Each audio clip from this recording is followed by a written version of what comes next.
Amb dos membres del grup excursionista Ratot d'Alcoi, l'Alfons i en Miquel Àngel, avui baixarem un barranc que forma part de la història dels moros del País Valencià. Es tracta del barranc de l'Infern, entre la Vall d'Ebo i la de la Guar, al centre de les comarques d'Alacant. És un dels paratges naturals més espectaculars de la Marina Alta i una de les travessies més precioses de la geografia sud del País Valencià. Els vorals del barranc tenen una rica vegetació a causa de l'aigua que hi flueix, i aquest fet els musulmans no el van passar per alt. Una bona cervesa. Els anys que haurà estat passant avui per aquí. I mira el nivell de l'aulla, per on ha anat, l'última volta. És que així, això té que són verges. Van construir autèntics jardins al voltant del barranc. El seu difícil accés els va servir d'amagatall, i així van deixar l'empremta en els noms dels pobles de la zona, com el mateix Alcoi, Alcalà o Benimeli i Benialla. Pels amants del barranquisme i la cultura, travessar el barranc de l'Infern suposa submergir-se de ple en la història que dona nom a la gran festa d'Alcoi, la festa dels moros i cristians. El barranc a simple vista sembla assequible. El recorregut té unes òptimes instal·lacions que asseguren una plàcida baixada. A més, els ràpels són curts. No sobrepassen, en cap cas, els 15 metres. Estàs barroseta, eh? La major part de l'any està força sec i aquest fet dona una falsa confiança al visitant. La seva situació geogràfica el converteix en un barranc d'allò més perillós. Com està desmolat això? L'aigua és l'hòstia. L'aigua és de fora, perquè menja molt i t'ho deixa tot esgolat. I és que enclotat en dues valls, el barranc recull tota l'aigua que hi cau i en dies de pluja, la pujada de l'aigua es pot produir en poques hores. Bé, la veritat és que el barranc aquest és molt sec i gràcies perquè si no no es podria passar, perquè si quan té les aigües, les pluges torrencials que baixen, és tremendo, no es podria passar. No es podria passar perquè és molt perillós. Ara és un bombonet, ja esteu veient el bé que estem passant-se, ho estem disfrutant molt bé. Este bon d'any és ben cuidado, que entropessa sempre la motxilla darrere i caurem de nassos. Només en comptades ocasions es poden trobar tolls d'aigua. Però és bo perquè té el bord per l'hòstia. Clava les mans dins l'àuia. Sí.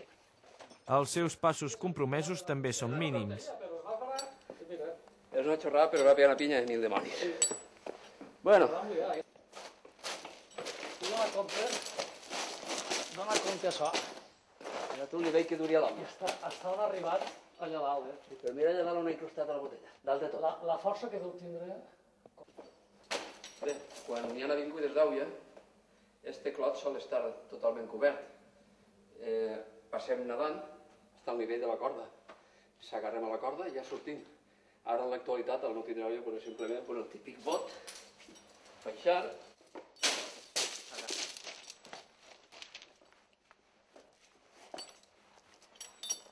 És un barranc preciós, i jo sempre dic que això és un museu d'escultura viu, o sigui, natural. La meva definició d'aquest barranc, quan he parlat amb algú, és així. És escultura natural. Les formacions sempre t'atrauen, pots passar-lo voltes, que sempre trobes algun racó que mos agrada. Entre aquestes valls interiors d'Alacant, al voltant del barranc, encara es palpa la història viva de la batalla entre moros i cristians. Es queden ben voladís. Bueno, això ha sigut eminentment àrabe. Més amunt tenim el Vall d'Alcalà, que va ser el feudo de Al-Arraq, el caudillo àrabe o moro, que va donar origen a la història de les festes d'Alcoi. Ens trobem ara a la Vall d'Alcalà, on va néixer Al-Arraq i on encara es pot visitar el palau on va viure. Aquest cabdill moro, conegut pels seus ulls blaus, es va sublevar contra Jaume I i va atacar Alcoi. La història diu que gràcies a la intervenció miraculosa de Sant Jordi, la ciutat es va salvar. Per aquest fet, Sant Jordi va ser nomenat patró de la ciutat.